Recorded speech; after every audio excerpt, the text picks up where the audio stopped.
Today's lecture is about the tribes that we live near here in the state of Montana, and specifically two communities, the Blackfeet and the Confederacy of Salish Kootenai tribes. Both of those are very near to where we are here at FVCC. The Blackfeet community is in Glacier County, and Salish Kootenai Peoples Flathead Reservation is right here in Flathead and Lake County, so very, very close to us.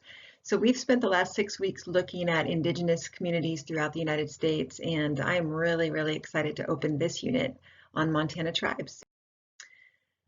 We'll start by taking a look at how Native American people in the state of Montana are represented in state government.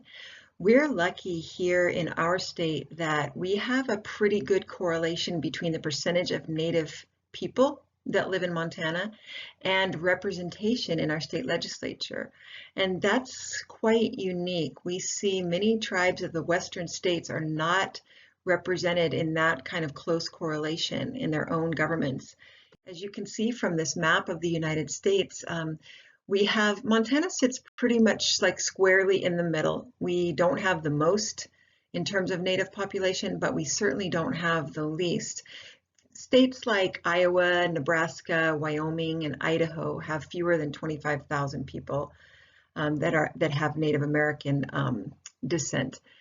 But here in Montana, we're set right there at about between 50,000 and 75,000.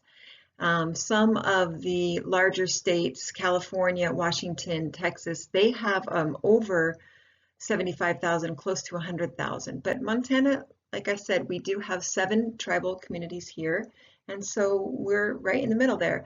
And I am happy to say that much work has gone into having Native American representation in the state legislature, and so it's really good that we see that correlation.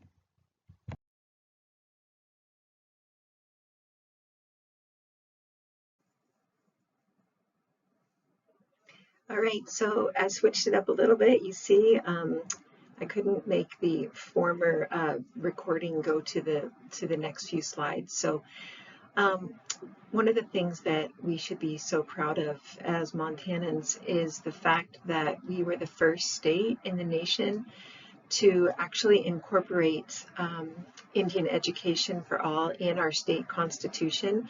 So in 1972, some Indigenous leaders went to the state Congress and asked them to modify Montana's constitution to add what they called an appreciation and awareness of the cultural diversity of Montana because of our 12 sovereign nations and 7 reservations that are here in the state.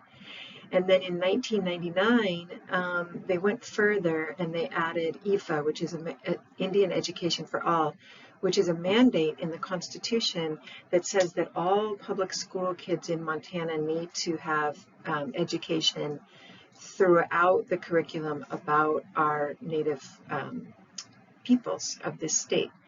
And part of implementing that was a document called 7 Essential Understandings Regarding Montana Indians.